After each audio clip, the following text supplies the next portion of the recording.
दोस्तों, जो सरकार गरीबों का मसीहा बनकर आई थी, ये वादा कर कर कि हम गरीबों के मसीहा हैं, हम देश के लिए गरीबी ख़त्म करेंगे देश से, वो सरकार इस समय देश से गरीबी नहीं, देश से गरीबों को ही ख़त्म करना चाहती है। दोस्तों, पहले ये खबर देखिए। NHAI पर सफर करने वालों के लिए यह जरूरी खबर है। अब टू व्हीलर्स को भी देना होगा टैक्स। NHAI पर देना होगा टोल टैक्स, यानी अगर आप अपनी बाइक स्कूटर से जा रहे हैं, दोपहिया वाहन का इस्तेमाल कर रहे हैं, तो भी आपको टोल टैक्स देना होगा। 15 जुलाई से यह नया नियम लागू होने जा रहा है। नेशनल हाईवेज पर, टोल प्लाजा पर अगर आप टू व्हीलर्स का इस्तेमाल भी कर रहे हैं, तो आपको टोल प्लाजा पर रुकना होगा और टोल टैक्स देना होगा। अब आप मुझे बताइए कि बाइक से कौन लोग चलते हैं? क्या किसी मंत्री का बेटा बाइक से चलता है क्या? क्या किसी विधायक या सांसद का बेटा बाइक से चलता है क्या? बाइक से आम पब्लिक ही चलती है, आम जनता ही बाइक से चलती है।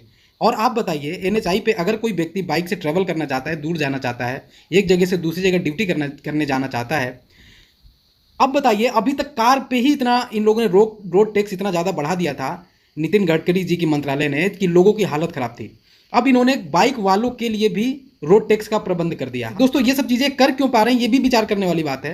विचार करने वाली बात इसलिए है क्योंकि इनको पता है कि हम कुछ भी कर सकते हैं, कुछ भी मतलब कुछ भी, क्योंकि हमने इस देश में बहुत ही सही तरीके का स्ट्रेटजी समझ लिया है। जात और धर्म की कट्टरता फैलाओ और बार बार शासन सत्ता में आओ, ये इनका बेस्ट स्ट्रेटजी है दोस्तों।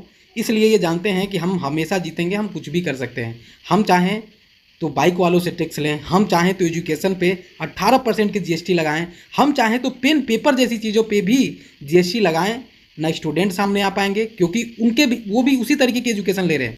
हमारे देश में इस तरीके से कट्टरता फैला दी गई है कि लोग जात और धर्म तक बढ़ चुके हैं। जो सनातनी हिंदू की बात करते हैं, वो अलग अलग वर्गों में बटा हुआ है।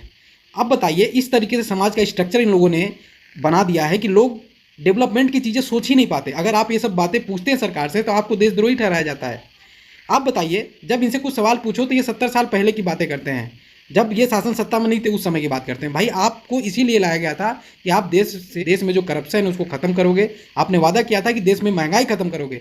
आप तो देश में महंगाई नहीं, देश में महंगाई बढ़ा रहे हो। देश में गरीबी नहीं खत्म कर रहे, देश में से गरीबों को ही खत्म कर रहे हो। हर दिन झुग्गी झोपड़ियाँ देख रहे हो आप, कैसे बुलडोजर चल रहे हैं पूरा एकदम। मतलब ना, जो जुडिशरी, इसको भी इन लोगों ने अपने हाथों में ले रखा है। अब बताइए, ऐसी सरकार से आप क्या उम्मीद रख सकते हैं?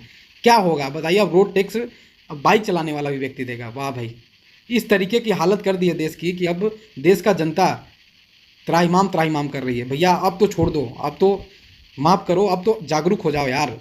अब सोच समझ कर वोट डालना इस बार, नहीं तो देश का बुरा हाल होने वाला है।